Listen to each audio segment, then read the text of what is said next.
Ausia mema kwaba eba gift tech solution. Midin the Brahima, mena me CEO for gift tech solution. And me pese me ni udi komo efa training wa so bi ayahyeha ye pese ye de bre ye mofra etwe BECE a ebebo on that yi. Na ansa na mekọ training ni so na ma kire training kura ye pese ye de bre mu. Na wo hu de ye pese ye kire no. Me pese me no bobon komo kakra bi. Nti se wo ye wofo na uba eka wona wo twero BECE exams ne ho a hweben fidie na yeni nkomo na ti de me kan kakra ema me nka mu aso me call eye tertiary no me accounting me ho certificate e wo ho me kita second class upper nanso no if say me we school in 2012 ebesi enne da bia ya wohwe me fidie si eye computer nimdie na me de atwitwa me ho aye madwuma bisi sabre sa computer nimdie yi e de me etukwan akọ amanone assign de me aba me guso me di medwuma e wo Sunyani mountain so na the chair say me wie GHS in 205 yes 205 me wie GHS ye school mu no on bebie internet cafe bia na friend Araba Memorial Internet Cafe na sa Araba Memorial Internet Cafe and the first time me wi ase me bae me de me sa so computer me de me sa to computer so e use computer nti internet cafe be bie ya na ye rotate nti ye school ye St. Teresa's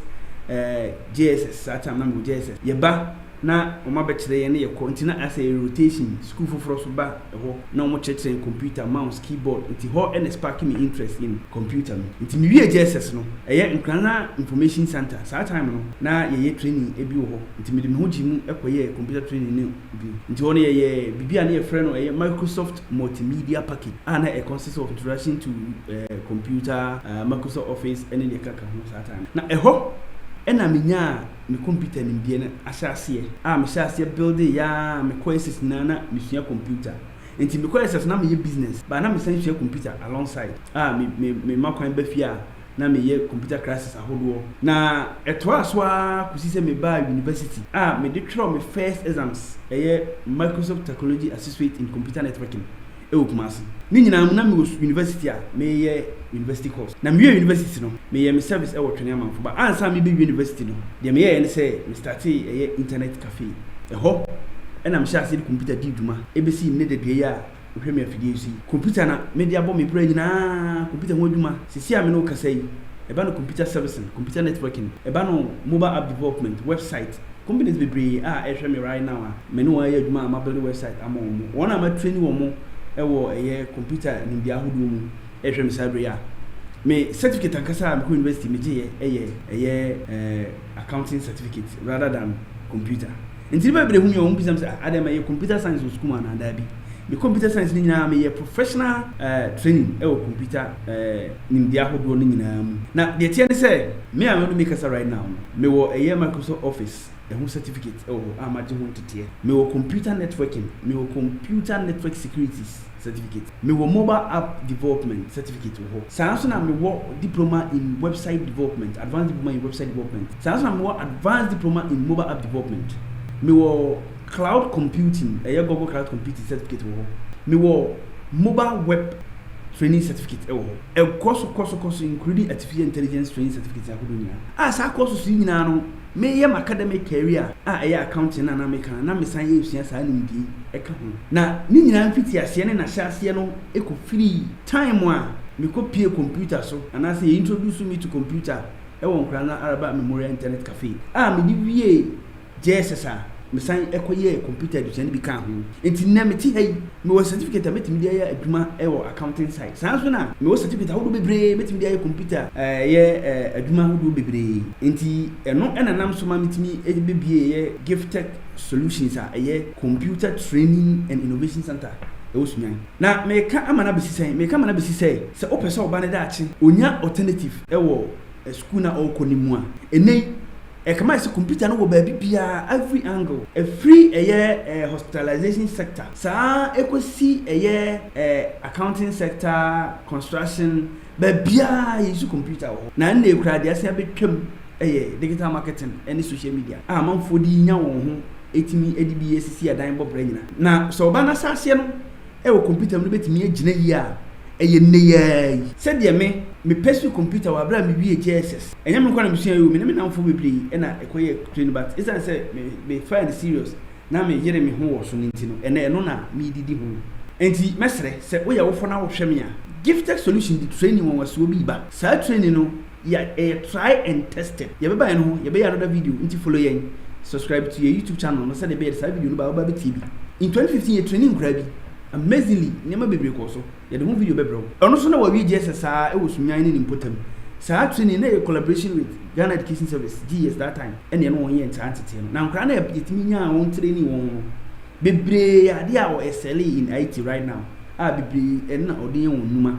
enti mesre se wo hwem sabre na ya wo fo a ma oba na ma metena fie wa abra wa twede na exams na wie no fa number na go screen so no na frey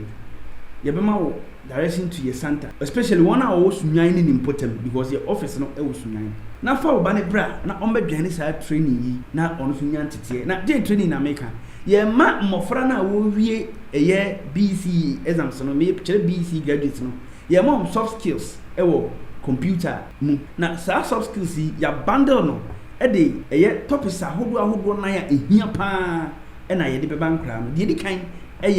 Windows operating system no ntiase introduction say akran betimi di computer na di dwuma yie eno ye be kire nkra no saa so na ye be kire on ye Microsoft Office suite obetimi di dwuma enye training say book mu dia wo ye wo school mu no ye kire akran na ma obewie Microsoft Office training no na otimi type letter otimi create letterhead otimi create PowerPoint presentation saa so na oba no obetimi the Excel various type of calculations any various type of spreadsheet ahodo ebeboa ne yie pa na ye wi ani ye wie ye nim se na abefu internet ene wo so na nkra nyina kita mobile phones ye kire oba na digital marketing hunim de se de be ya oba na betumi use internet responsibly na ode aye adwuma papa ana se ode atimi anya bibi papa afiri nti ye be kire digital marketing so aka nkra yi hu na ne kra no ye obi afre ni design thinking eye adihade bia eboa ma adwene no emu bie na eye sharp na etimi boa ma utimi adwene epe hawa enenam ye mpotamu ni ya brabomu ho hawo nti eno part of it and the kind of critical thinking no nti eno so ya ade a ye decide ni be kan mofra no ho nti oba de betena fie na ansa na onko SS no na wanya saa nimdie nyina kita kire se oko SS ni nyina no obetimi so build sa skill soft skills enti obewie SS obekọ university no sa nipa krenti oba no krenti mi anto so anko university ani manimu no kra na ofri SS betena fie no saa nimdie a obeji nim fitiase hai ebeboa no saa so na kai se oba no ko SS computer edition no obesi aye wo ho obe introduction to computer obe word obe excel obe powerpoint ni nyina obesi aye wo SS wo enti imagine se oba na di Kenya foundation wo ha ti ase a okoduru ha enya ne den na dia awreho ne say yen schools ahodo ni mu no ya training ni ye more theory practical ni kakra bi ena nipa ne doors teacher ni nya wo ho mre enti no sabe ya oba ne betena fie ne mane metena fie kwa ye srew fa number na wo screen ni so fa ne bra ya so ye na o ma dwan ni sa training yi ebi na training ni wo hu na nka price da so ko hwe aye different courses ahodo 9 ena ya ka bom de man kra no enti nka sa nan yi ne yanche okra no ne 3500 Ghana cedis